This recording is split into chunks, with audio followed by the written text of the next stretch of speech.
हमारे प्रधानमंत्री श्रीमान नरेंद्र मोदी जी केवल देश के नहीं,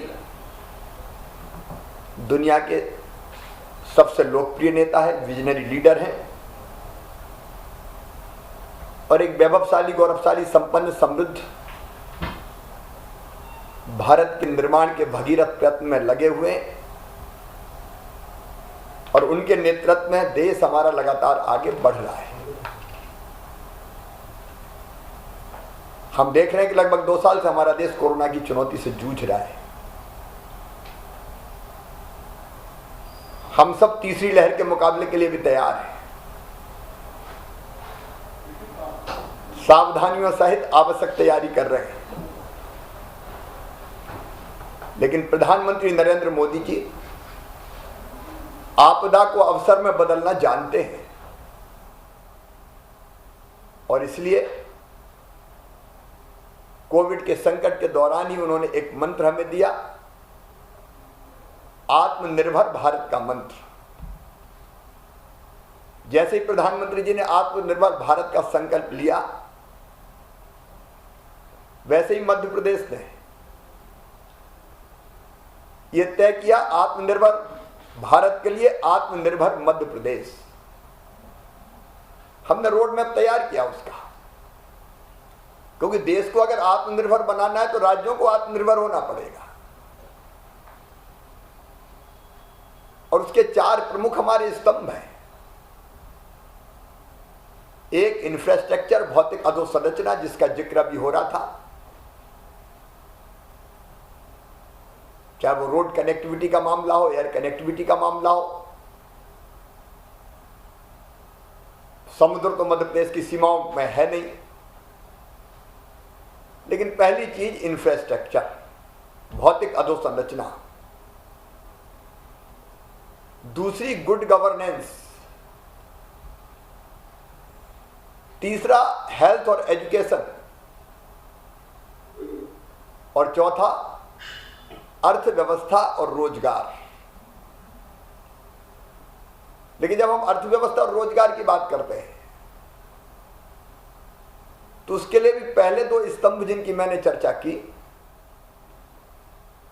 एक इंफ्रास्ट्रक्चर चाहिए, बेहतर कनेक्टिविटी चाहिए, और दूसरा गुड गवर्नेंस को अगर हम उद्योगों के संदर्भ में कहें तो ईज ऑफ डूइंग बिजनेस। नियम प्रक्रियाओं के मकर जाल में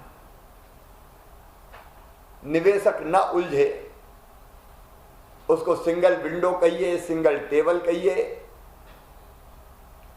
लेकिन उस पर हमें बेहतर काम करना पड़ेगा। और मुझे बताते हुए खुशी है कि चाहे भौतिक अधोसंरचना हो, अब मध्य प्रदेश में एक हम चंबल के बीड़ों में, जहां कभी डकैतों के आतंक का राज हुआ करता था, हमारे पास पर्याप्त भूमि मौजूद है। हम अटल एक्सप्रेस वे का निर्माण कर रहे हैं। एक हमने नर्मदा एक्सप्रेस वे बनाने का फैसला किया। नर्मदा जी मध्य प्रदेश की जीवन रेखा है, पूरब से लेकर पश्चिम तक पूरे मध्य प्रदेश में है। ये केवल एक्सप्रेस वे नहीं रहेंगे दोनों, इनके आसपास इंडस्ट्रियल कॉरिडोर विकसित करने के हमने फैसला किए,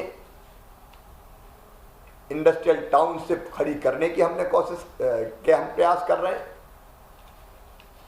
और दोनों के काम को हम तेजी से आगे बढ़ाने का प्रयास कर रहे हैं। और वैसे ही शिक्षा के क्षेत्र में, क्योंकि आपको स्किल्ड मैन पावर भी चाहिए, तो ग्लोबल स्किल पार्क जैसे पार्क हम बना रहे हैं सिंगापुर के सहयोग से। लेकिन शिक्षा की गुणवत्ता और बेहतर हो,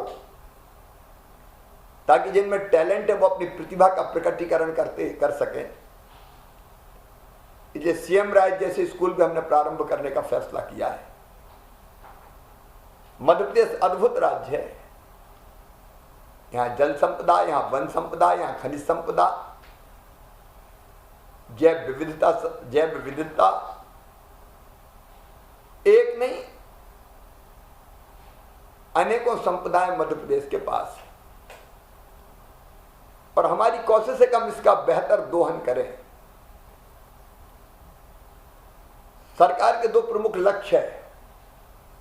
एक, मध्य प्रदेश के नौजवानों में उद्यमता के गुण का विकास हो,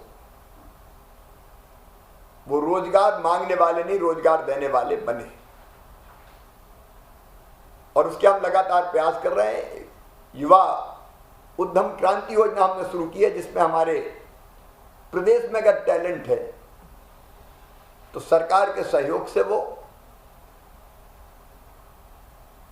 अपना छोटा उद्योग शुरू कर सके। और दूसरा, देश नहीं बल्कि दुनिया में निवेश के लिए सबसे आकर्षक राज्य मध्य प्रदेश को बनाना। मुझे बताते हुए खुशी है कि देश का फार्मा हब है मध्य प्रदेश, देश का गारमेंट हब और देश का लॉजिस्टिक हब बनाने की जो हम कोशिश कर रहे हैं, उस दिशा में मध्य प्रदेश तेजी से आगे बढ़ रहा है। मुझे बताते हुए भी खुशी है कि कोविड के दौर में भी अगर आप 2019 से तुलना करें तो 2021 में हमारी औद्योगिक इकाइयों में 49% वृद्धि हुई है। इंडस्ट्रीज को लैंड अलॉटमेंट के मामलों में 33% वृद्धि हुई है। निवेश जो आ रहा है प्रस्तावित, उसमें 67% वृद्धि हुई है और रोजगार में भी 39% वृद्धि हुई है। ईज ऑफ डूइंग बिजनेस सुधारों के सफल क्रियान्वयन के कारण मध्य प्रदेश अतिरिक्त ऋण राशि का लाभ लेने वाले देश के प्रथम 5 राज्यों में शामिल हुआ है। वेस्टर्न रीजन में हमने पहला स्थान प्राप्त किया है और इससे राज्य को 2373 करोड़ रुपए का अतिरिक्त वित्तीय संसाधन मिला है। इंडस्ट्रियल डेवलपमेंट को तेजी से आगे बढ़ाने के लिए हमने देवास निवेश क्षेत्र बनाया है, रतलाम निवेश क्षेत्र बनाया है और देवास में 3400 एकड़ में और रतलाम में 4500 एकड़ में औद्योगिक क्षेत्र को हम विकसित करने का काम कर रहे हैं। मध्य प्रदेश में अभी भारत सरकार ने मेडिकल डिवाइसेस पार्क की मंजूरी भी दी है। चिकित्सा उपकरणों के निर्माण में एक बड़ी उपलब्धि है ये मध्य प्रदेश की। हम केवल बड़े उद्योगों की चिंता नहीं कर रहे हैं, बड़ा निवेश का तो स्वागत है, आए लगातार आ भी रहे मित्र हमारे, लेकिन एमएसएमई मतलब लघु और कुटीर उद्योगों का भी जाल हम बिछाना चाहते हैं। फर्नीचर, टेक्सटाइल, टॉय, पावरलूम, गुड़, नमकीन, हमारे 13 क्लस्टर्स स्वीकृत भारत सरकार ने किए हैं, जिस पे हम तेजी से काम कर रहे हैं। मध्य प्रदेश ने एक और अभिनव पहल की है, एक जिला एक उत्पाद। जिस जिले में की जो विशेषता है, लोकल जो प्रोडक्शन होता है, जैसे मंदसौर में लहसुन, बुरहानपुर में केला, निमाड़ की मिर्ची, उस पर आधारित उद्योगों को हम उस जिले में बढ़ावा दे रहे हैं। जो लोकल को वोकल बनाने का प्रधानमंत्री जी का मंत्र है, उसको भी हम सार्थक करने का प्रयास कर रहे हैं। मित्रों, मध्य प्रदेश उन अग्रणी राज्यों में है जिन्होंने रेगुलेटरी कंप्लायंस बर्डन को कम करने के लिए सफलतापूर्वक 1896 सुधारों को लागू करने का काम किया है। जीआईएस आधारित भूमि आवंटन प्रणाली के साथ इंडस्ट्रीज के लिए भूमि बुकिंग की भी लैंड बुकिंग की भी ऑनलाइन प्रक्रिया हमने प्रारंभ की है। ईज ऑफ डूइंग बिजनेस के साथ साथ कास्ट ऑफ डूइंग बिजनेस भी मितव्ययी बनाने की दिशा में निरंतर हम काम कर रहे हैं। और इसलिए मोहासा बाबई जैसे क्षेत्रों में सस्ती बिजली उपलब्ध कराने का फैसला हमने लिया है। गारमेंट हब बनाने के लिए मध्य प्रदेश को हमने औद्योगिक प्रोत्साहन नीति 2014 में अनेकों आवश्यक संसाधन किए हैं। और मुझे कहते हुए खुशी है कि त्रिपुरा और देश के अन्य भागों से तेजी से गारमेंट सेक्टर में निवेशक मध्य प्रदेश आ रहे हैं। कोविड को देखते हुए ऑक्सीजन प्लांट के निर्माण हमने व्यापक पैमाने पर किया और निवेश का भी उसमें स्वागत है। मध्य प्रदेश ने अपनी इथेनॉल पॉलिसी भी जारी कर दी है। राज्य में हम लगभग 200 करोड़ लीटर प्रति वर्ष से अधिक का इथेनॉल बनाएं, उत्पादित करें, इस दिशा में हम काम कर रहे हैं। मुख्यमंत्री उद्यम क्रांति योजना मैंने नौजवानों के लिए लागू किया, उसका मैंने जिक्र आपसे पहले किया था। मित्रों, भारतमाला परियोजना के अंतर्गत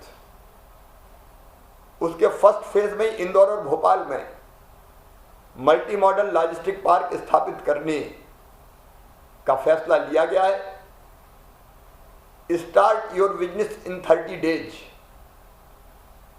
एक मंत्र मैंने दिया है कि अगर आपको अपना उद्योग लगाना है, निवेश करना है, तो 30 दिन में, 30 डेज में सारी परमिशंस आपको मिल जाए।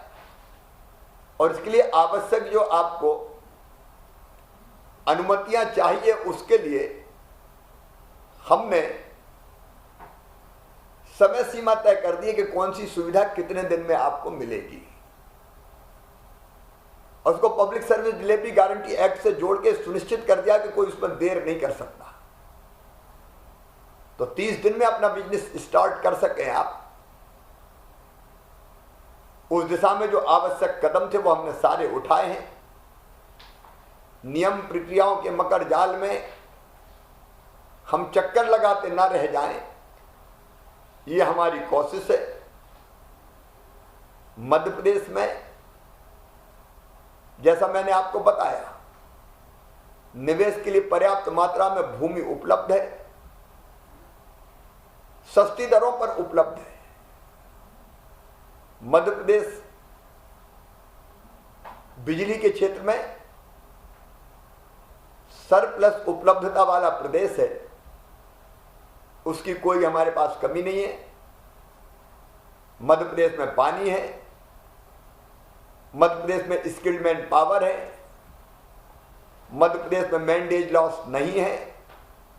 मध्य प्रदेश ऐसा प्रदेश है जहां किसी के साथ कोई भेदभाव नहीं होता। जैसे दूध में शक्कर डाल देते हैं तो दूध और शक्कर मिलकर एक हो जाती है, वैसे मध्य प्रदेश आने वाला, मध्य प्रदेश आके भारत के नागरिक तो है ही, मध्य प्रदेश वासी बन जाता है। मध्य प्रदेश में मैंने कहा कि एक निश्चित समय सीमा में सारी परमिशंस आपको मिलेगी, ये सुनिश्चित किया है। हमारी ब्यूरोक्रेसी निवेशकों को हर हालत में सहयोग करने वाली है। और मध्य प्रदेश में मैं भी हूं, जो हर मंडे, हर सोमवार को हमने फर्स्ट हाफ अपने निवेशकों से चर्चा के लिए ही रखा है। मुझे लगा कि बड़ी बड़ी इन्वेस्टर मीट के बजाय 1 to 1 जो मीट होती है, हम एक दूसरे से मिलकर चर्चा करते हैं और बैठ के साथ में निवेश के रास्ते में आने वाली बाधाओं को दूर करते हैं, सुविधाएं देते हैं, तो परिणाम ज्यादा प्रभावी आते हैं। और इसलिए मैं आप सबका मध्य प्रदेश की धरती पर स्वागत करता हूं। मध्य प्रदेश आइए, निवेश कीजिए और आत्मनिर्भर भारत बनाने के संकल्प को पूरा करने में हमें सहयोग दीजिए। आप जब भी आए, मैंने बताया एवरी मंडे मैं निवेशकों से मिलने के लिए तैयार रहता हूं। आप सब ने मुझे इस कार्यक्रम में बोलने का अवसर दिया, इसके लिए मैं आप सबको हृदय से धन्यवाद देता हूं। और एक बार फिर मैं आप सभी का मध्य प्रदेश की 8.5 करोड़ जनता की ओर से हृदय से स्वागत करता हूं। आइए मध्य प्रदेश, हम आपकी प्रतीक्षा करेंगे। धन्यवाद, नमस्कार।